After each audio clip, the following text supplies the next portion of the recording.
আজকে আমি পোনা মাছ আর কচুরমুখী রান্না করব। পোনা মাছ কেটে নিয়েছি আর মাছের ডিম নিয়েছি, আর কচুরমুখীটা আমি কেটে ধুয়ে নিয়েছি। মাছটা আমি লবণ আর হলুদ মাখিয়ে নেব। হলুদ দিয়ে দেবো,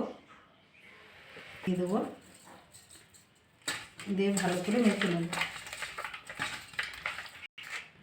মাছটা লবণ হলুদ মেখে নিয়েছি, আমি এবার গ্যাসটা জ্বেলে নেব। গ্যাস জ্বেলে কড়াটা বসিয়ে দিয়েছি আর কড়াটা গরম হয়ে গেছে। আমি এবার সর্ষের তেল দিয়ে দেবো। তেলটা গরম হয়ে গেছে, মাছগুলো ভেজে নেব।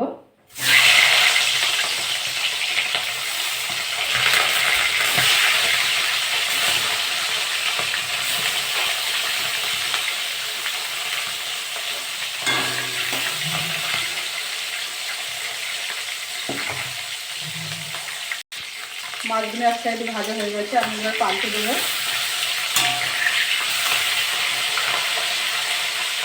পাল্টে ভালো করে ভেজে নেব। সব মাছগুলো ভাজা হয়ে গেছে, আমি এবার তুলে নেব।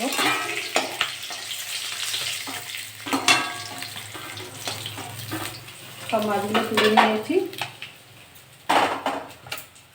বাকি মাছগুলো আমি ভেজে নেব।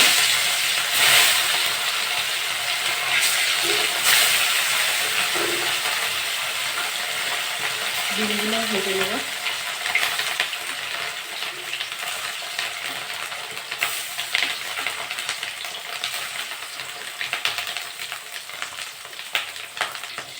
সব মাছ ডিম ভাজা হয়ে গেছে, আমি এবার তুলে নেব। সব মাছগুলো তুলে নিয়েছি।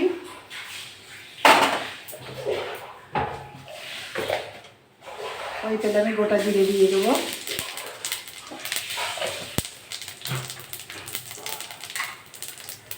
জিরেটা ভাজা হয়ে গেছে, আমি এবার পেঁয়াজ দিয়ে দেবো, কটা কাঁচা লঙ্কা দিয়ে দেবো। নেড়ে চেড়ে ভেজে নেব।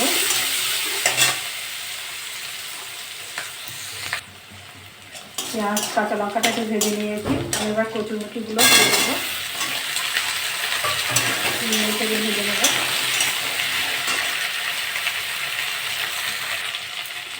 কচুরমুখিটা নেড়ে চেড়ে ভেজে নিয়েছি। আদা রসুন বাটা 1 চামচ দিয়ে দেবো। এরপর নেড়ে চেড়ে নেব। এটা নেড়ে চেড়ে ভেজে নিয়েছি, এবার মশলা দিয়ে দেবো। হলুদ দিয়ে দেবো,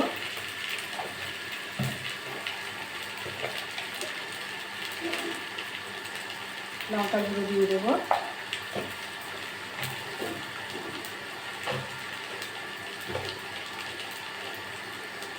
ধনে গুঁড়ো দিয়ে দেবো,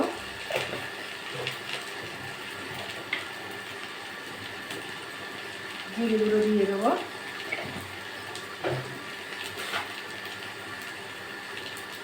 লবণ দিয়ে দেবো। এটা নেড়ে চেড়ে ভালো করে কষে নেব।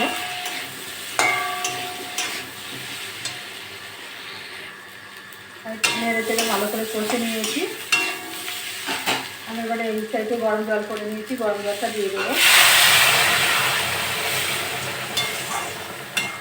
গরম জলটা দিলে তরকারির স্বাদটাও ভালো হয় আর তাড়াতাড়ি রান্নাটা আমার হয়ে যায়।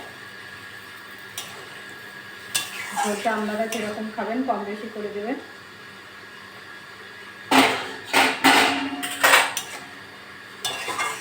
আমি 10 মিনিট ঢাকা দিয়ে রাখবো। 10 মিনিট আমার হয়ে গেছে, কচুরমুখী সিদ্ধ হয়ে গেছে। মাছগুলো দিয়ে দেবো।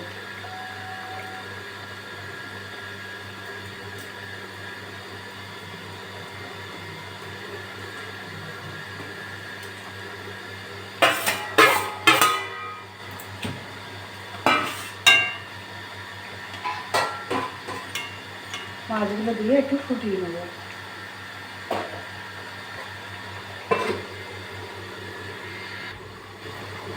তরকারিটা আমি ফুটিয়ে নিয়েছি,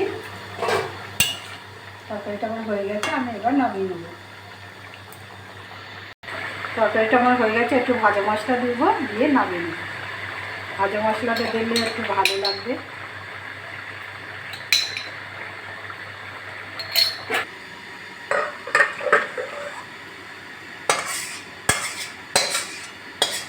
এরকম করে বাড়িতে রান্না করে খাবেন। খেয়ে ভালো লাগলে আমার চ্যানেলটাকে লাইক করবেন, শেয়ার করবেন, কমেন্ট করবেন, সাবস্ক্রাইব করবেন। ধন্যবাদ।